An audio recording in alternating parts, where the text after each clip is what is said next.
Normally ज्या लोकांना responsibility घ्यायची नसते ते लोक keep it pending, will see it later अशी उडवाउडवीची उत्तर देतात. आणि मला एक सांगायला अजून अभिमानाची गोष्ट वाटते की इथे आशिष कुमार चौहान जे गुजराती आहेत, आमचे वडील जेव्हा गुजरातमध्ये अहमदाबाद तिकडून त्यांनी फार्मसी केलं तेव्हा ते म्हणायचे की अरे गुजराती लोक म्हणायचे अरे मराठी माणसाला तर महाराष्ट्रात धंदा करता येत नाही, तो महाराष्ट्राच्या बाहेर काय करणार. पण मला सांगायला अतिशय अभिमान वाटतो आणि आनंद वाटतो की दातारजींनी दुबईला आपलं सगळं प्रस्तुत केलंय आणि दुबईवरनं ते सगळे ऑपरेशन करतायत.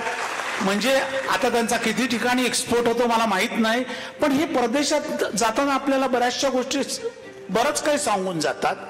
तर पहिलं कम्युनिकेशन पाहिजे, दुसरं म्हणजे आपल्याला अथॉरिटी.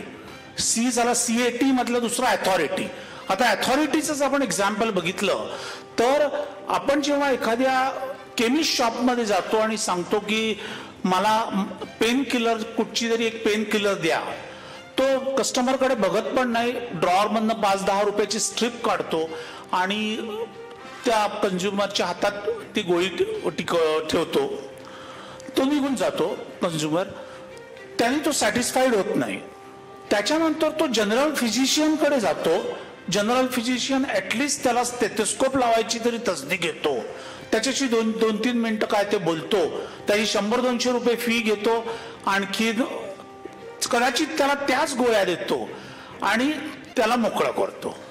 पण त्याच्यावर नाही, जेव्हा तो सॅटिस्फाईड होत नाही आणि स्पेशालिस्टकडे जातो तेव्हा स्पेशालिस्ट त्याची पूर्ण हिस्ट्री तपासतो. पूर्ण हिस्ट्री तपासली, पूर्ण त्याचे सगळे डिटेल्स लिहून काढतो आणि त्याच्यावर 15-20 मिनिटं अर्धा तास स्पेंड करतो, रिपीटेडली फीडबॅक घेतो. म्हणून तो त्याला 1,500-2,000 हजार रुपये देतो. कदाचित तोही त्याला त्याच गोळ्या देत असेल, पण जे कस्टमर सॅटिस्फॅक्शन जे इम्पॉर्टंट असतं की बाबा मला कोणीतरी लिसनिंग इयर किंवा हे दिलेलं असं अथॉरिटी जेव्हा आपल्याकडे असते. आणि तिसरं म्हणजे ट्रस्ट वर्दीनेस. आज विको टर्मरिक, जवळपास टर्मरिकला कॉपी करायला 200-300 लोकांनी ट्राय केला, पण अनफॉर्च्युनेटली क्वालिटी नसल्यामुळे ते ब्रँड मिझरेबली मार्केटमध्ये फेल गेले. आणि आज विको म्हटलं की विको टर्मरिक म्हटलं की विको टर्मरिक. त्यामुळे आम्ही कुठच्याही प्रकारे चिटिंग करत नाही.